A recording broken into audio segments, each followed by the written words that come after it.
Hello watch enthusiasts and welcome to Watch Chronicler podcast.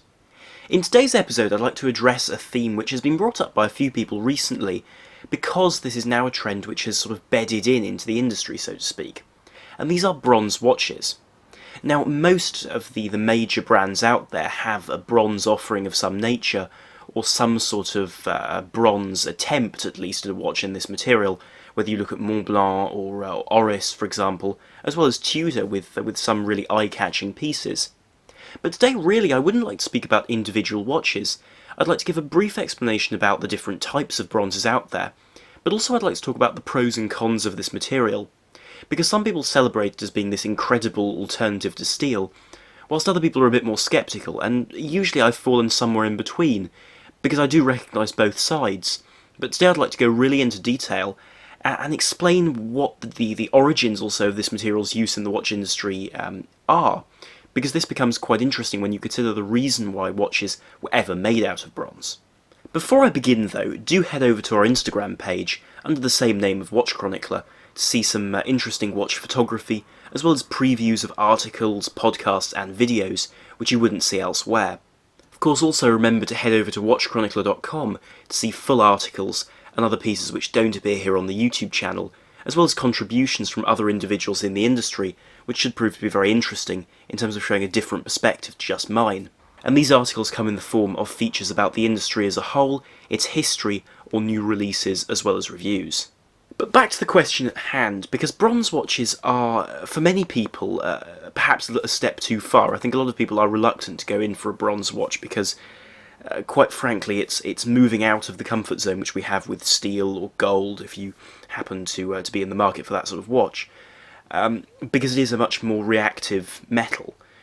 With a steel watch, with modern steel at least, you're very, very unlikely to be able to make it react in any way. Certainly in daily life, even use in the sea, as long as you rinse it off afterwards, you're very unlikely to get any sort of rust on a steel case. Titanium cases do tend to discolour over time, or at least change smell over time, and gold is pretty unreactive altogether, so we're not used to this sort of reactivity which bronze does give.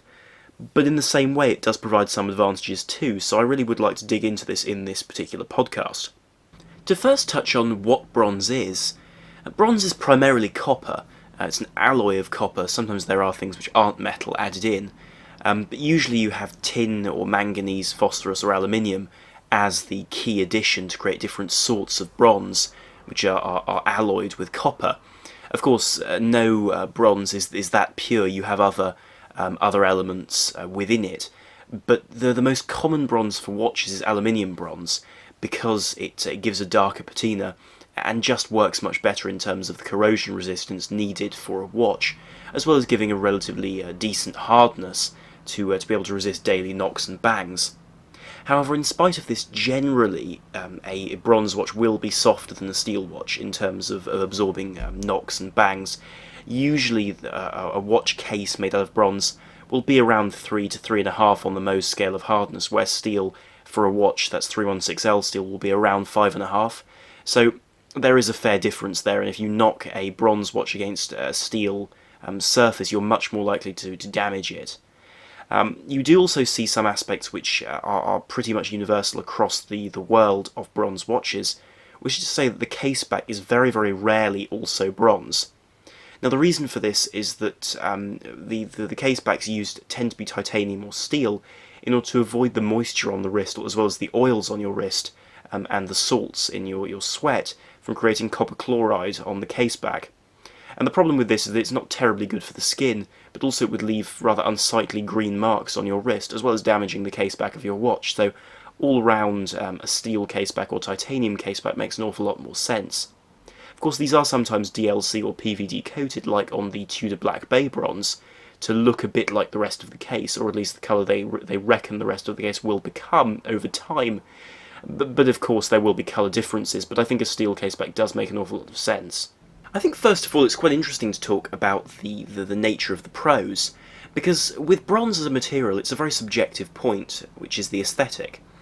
And the aesthetic of bronze is an acquired taste, but certainly for those who like the look of an aged case, something which is very popular currently in terms of watch sales, having patina already present on a watch, which would take years to develop, partly because of the development of a very collectible and very profitable market for vintage watches, but also because this look brings back past days when watchmaking had a slightly different role in the world. But certainly the concept of a bronze case adds this level of patina to the rest of the case, not just the dial and the bezel, which are the usual areas you would see this vintage look.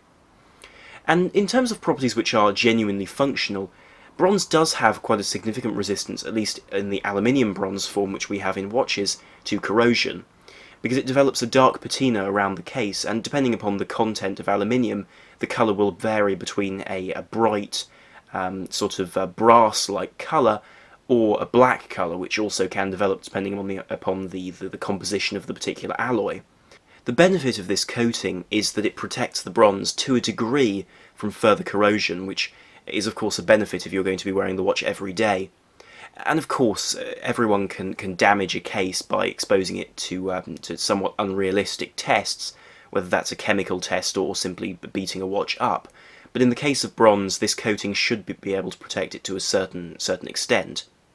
There is also another concept which some people have brought up, which is that if you scratch a bronze case, the fact that it does develop this coating means that these scratches are going to be less conspicuous.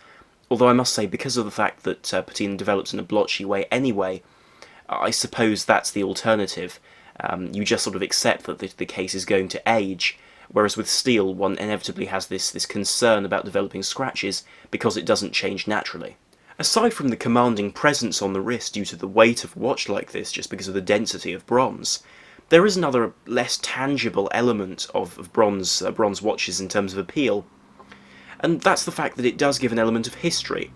because inevitably when we think about Jules Verne or any of these 19th century or early 20th century depictions of exploration or deep-sea diving, we do imagine diving helmets made out of either brass or bronze, as well as submarines made of this material, and so it has this association with diving which is very charming, and even today it's still used in the nautical field, although I'll come to the reasons for that, which are less glamorous, it must be said, in just a little bit.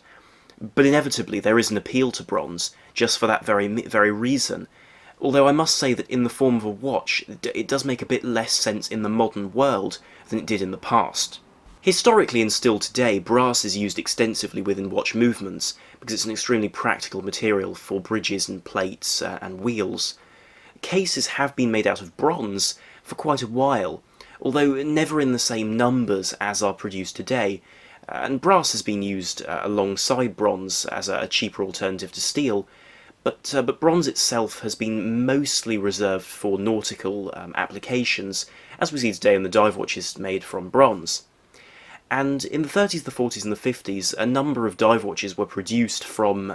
bronze in order to give corrosion resistance which the steel of the period simply couldn't provide.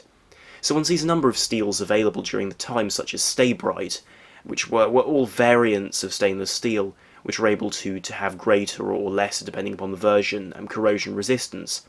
So some brands did look to bronze as an alternative for diving applications, or military applications too, such as Blancpain, where they produced, I believe, 8 50 fathoms in the 50s from bronze to test out this material as a concept within salt water and other highly corrosive environments where the watches would remain for a long period of time with water, salt and oxygen, exactly the things which would damage stainless steel cases. Interestingly, this was one of the reasons why a lot of brands turned to polished cases in stainless steel during this time for dive watches. And of course polished cases were more popular, but some brands did find that brushing on their cases increased the risk of corrosion as a result of increasing the surface area, which is quite an interesting point, and I think in a day where the aesthetics of a watch are the main driving force behind a finish, this does show the advances we've made with watch cases. And it was really in the 70s when what was known as Uranus steel, and which now is known as 904L steel, transitioned from being something used purely for diving equipment and by diving firms, commercial diving firms usually, into watches with things like the Seamaster Ploprof from Omega. And of course, today we see that most of the Rolex range, aside from the gold models or platinum models featuring this particular high corrosion resistance steel, this does show the fact that these have become much more mainstream forms of steel. And frankly, 316L works for most applications because it's extremely corrosion resistant to anything you would normally come across, but also gives a relatively high level of hardness. One point which is often put forward in favour of dive watch cases in particular using bronze is the fact that marine propellers are very often produced from this type of metal. And this is a very fair point in the sense that it is an extremely well-suited material to being used for extended periods of time while submerged under seawater. However, often these points neglect to mention the fact that there isn't enough chromium in the world to supply a nautical industry where ships and propellers of that size were produced out of stainless steel. Any steel used on these sorts of boats for the hull or the propeller or any of these parts can't be stainless steel because the price of adding chromium to steel to give it this corrosion resistant property, which we find so useful for things like cutlery or watch cases, simply wouldn't be a possibility. Also, the fact that bronze is much more easily machined than steel is extremely important to the production of a propeller. The fact is that you wouldn't be able to machine a propeller of an enormous size. I think some of the oil tanker propellers weigh 130 tons for the same price if it were made out of a much harder material like steel. So I think one does have to take these points with a pinch of salt. Where cons are concerned with this material, there are a few technical aspects which I think one does have to be careful with bronze cases. Now, these don't all apply to small elements of bronze, which I think are a rather nice idea, like for example Oris offer on their Diver 65, where you can have a bronze bezel insert, but not have a bronze case, which means that you get all of the aesthetic look, but not in a structurally integral part of the watch, which I think is a wise decision. Because one aspect of this material, which can be a problem, and I've seen this on Panerais, with a Luminor style crown, which is quite complicated in terms of pieces, is the fact that the way that bronze develops patina can change the shape of different parts, which means they don't function quite as well. Now this is a problem for bezels, because there are quite tight tolerances within a bezel assembly, so as a result a change in shape of any part will have an effect. This can also affect waterproofing in certain cases. So these are aspects which are a risk if you're going to be using the watch in particularly testing circumstances. By extension, one does also have the issue of verdigris, and this happens if the watch is exposed to particularly significantly corrosive environments. Now, this could take place if you, for example, were to wear the watch in the swimming pool with chlorinated water, where it is possible for the case to develop a bluey-green tinge, and for crystals of copper chloride to develop on the outside of the case. And this is that green colour you get in streaks sometimes on ships with components made out of bronze. And this really will make a difference to the surface finish of your watch, and the only way of really removing this is to polish the surface off your case, which means that any details in terms of brushing, for example, may well be compromised by the development of these crystals, which are being formed from the material of your case at the end of the day. There is one element which we don't know either, which is whether these cases will develop bronze disease. Now, this is something which doesn't happen to all bronze, but you see this on, for example, old coins, where in certain cases oxidation will take place and the material itself, the metal itself, will begin to fall apart. Now this is not something which I would expect to see on these cases, but because they are in their infancy in terms of being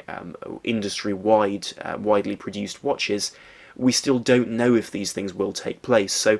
it's unlikely, but it's still something to think about. And of course there is the side which is, we don't know, again because of the infancy of this side to the industry, we don't yet know the resale impact of patina on cases.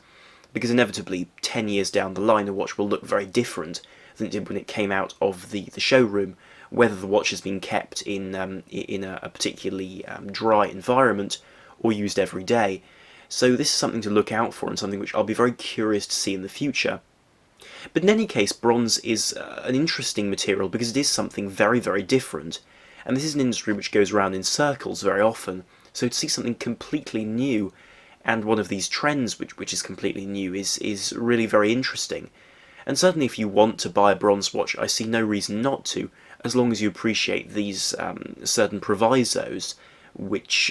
have become quite well known, but I think are important to reflect on before spending a significant amount of money on something which is much more changeable than a standard steel case. Anyway though, I'll conclude this podcast here, but if you've been listening on either YouTube or on the watchchronicler.com website, do leave a comment down below about what you thought of this podcast, and if you have any further questions about bronze cases, because I think it's a very interesting side to the industry, and one which is very often taken at face value as just an interesting new addition to a watchmaker's range, but actually brings up quite a few quite interesting questions too. So do remember to like, share and subscribe if you're listening to this on YouTube or any other platform which you might find this podcast on. So thank you very much for listening. This is Armand from watchchronicler.com, out.